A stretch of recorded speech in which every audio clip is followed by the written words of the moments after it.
Hana mến chào cô bác, anh chị và các bạn. Rau câu là một món tráng miệng hầu như ai cũng đều yêu thích. Và trong những dịp lễ Tết, nhà nào cũng có món tráng miệng này. Nên hôm nay Hana chia sẻ với cô bác, anh chị và các bạn cách làm món tráng miệng rau câu. Vừa nhanh, vừa gọn, vừa lẹ, nhưng mà thành phẩm không kém phần đẹp mắt. Nếu thích, xin mời cô bác, anh chị và các bạn cùng vào bếp. Trước tiên, để ngâm rau câu, mình sẽ dùng 1 lít nước. Phần rau câu Hana sử dụng 2 loại, 12 gram bột rau câu giòn và 6 gram bột rau câu dẻo. Cũng giống như mỗi lần, mình sẽ vừa khuấy vừa cho rau câu vào. Làm như vậy thì rau câu không bị đóng cục. Ngâm rau câu ít nhất là 30 phút. Sau 30 phút, mình sẽ đi nấu rau câu. Trước khi nấu, cô bác, anh chị và các bạn nhớ khuấy đều lên, kẻo bị khét ở đáy. Đậy nắp lại và nấu cho tới khi rau câu gần sôi thì dỡ nắp ra. Thỉnh thoảng cô bác, anh chị và các bạn cũng nhớ khuấy đều. Khi nấu rau câu, cô bác, anh chị và các bạn cũng nhớ canh lửa, kẻo bị trào ra ngoài dơ bếp. Rau câu sôi thì mình sẽ khuấy đều và nấu thêm 5 phút nữa cho rau câu tan hoàn toàn. Sau 5 phút, thêm vào 100 g đường cát và 1 muỗng canh nước vani, khuấy đều, nấu cho đường tan hoàn toàn và rau câu sôi trở lại. Nếu có bọt, cô bác, anh chị và các bạn nhớ hớt cho thật là sạch bọt.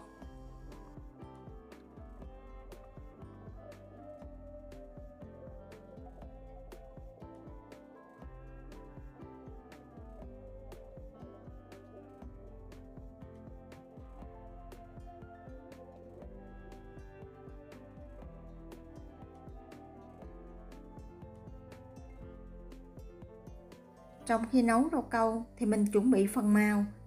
Hana sử dụng 200 ml nước lá dứa, thêm vào 30 g đường cát và khuấy cho đường tan hoàn toàn.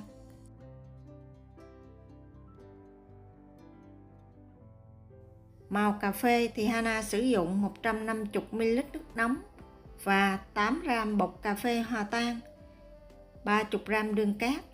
Mình cũng khuấy đều. Rau câu và màu mình đã chuẩn bị xong, bây giờ mình bắt đầu đi đổ. Vì Hana chỉ có 10 khuôn đổ nên mình sẽ pha liều lượng đúng 10 khuôn. Phần màu xanh thì mình dùng 60 ml nước lá dứa và 120 g nước rau câu. Nước rau câu mình lọc qua rây để loại bỏ phần lợn cợn. Khuấy rau câu thì cô bác, anh chị và các bạn nhớ múc từ dưới đổ lên trên. Làm như vậy rau câu không bị đóng màng lại. Màu cà phê thì mình dùng 40 ml nước cà phê và 120 g nước rau câu nóng. Mình cũng khuấy đều và để qua một bên. Phần nước rau câu màu trắng thì Hana dùng 150 g nước rau câu, 30 g nước cốt dừa, 30 g sữa đặc có đường và 30 g kem whipping. Cô bác, anh chị và các bạn không có, mình thay thế hoàn toàn bằng nước cốt dừa cũng được. Khuấy đều và nấu cho rau câu sôi trở lại thì lọc qua rây để rau câu được mịn màng hơn.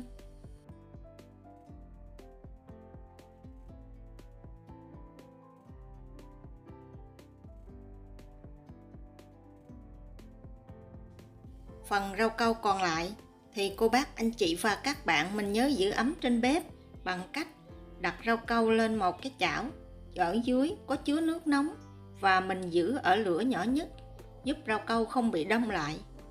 Khi các màu không bị lẫn vào nhau thì mình bắt đầu đi đổ. Phần khuôn của Hana sử dụng có kích thước là 5 cm, chiều cao khoảng 2,5 cm. Để tạo hoa văn đẹp, lớp đầu tiên cô bác, anh chị và các bạn nên dùng muỗng để đổ. Vì mình làm như vậy, điều chỉnh lượng rau câu cho vào sẽ dễ dàng hơn. Trước khi đổ, cô bác, anh chị và các bạn cũng nhớ khuấy đều rau câu lên. Mình đổ lần lượt các màu xen kẽ với nhau. Làm như vậy cho tới khi đủ 3 màu. Thì để rau câu nghỉ khoảng 1 phút mới đổ lớp kế tiếp. Làm như vậy các hoa văn không bị chìm vào nhau.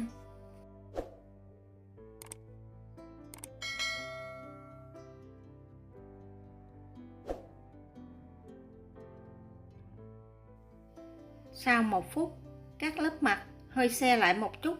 Lúc này cô bác, anh chị và các bạn có thể đổ trực tiếp từ ca vào. Mình rót như vậy cho tới khi đầy khuôn. Mỗi khi xong một lớp, mình cũng nhớ để rau câu nghỉ khoảng 1 phút rồi đổ tiếp.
Rau câu sau khi tạo hình xong, mình sẽ để cho thật là nguội, sau đó cho vào tủ lạnh cho tới khi rau câu đông đặc lại hoàn toàn. Khi rau câu đã đông đặc lại, mình sẽ gỡ khuôn ra và tiếp tục pha màu, làm cho tới hết phần rau câu còn lại. Nếu cô bác, anh chị và các bạn làm đúng như những gì Hana chia sẻ, thì mình sẽ rất là dễ dàng, nhanh chóng thành công với món rau câu sơn thủy vừa ngon vừa đẹp này. Hy vọng cô bác, anh chị và các bạn sẽ thích. Nếu thích, nhớ đăng ký ủng hộ kênh của Hana nhé. Hana cảm ơn. Hana kính chúc cô bác, anh chị và các bạn một năm mới nhiều sức khỏe, nhiều niềm vui và luôn thành công trong cuộc sống.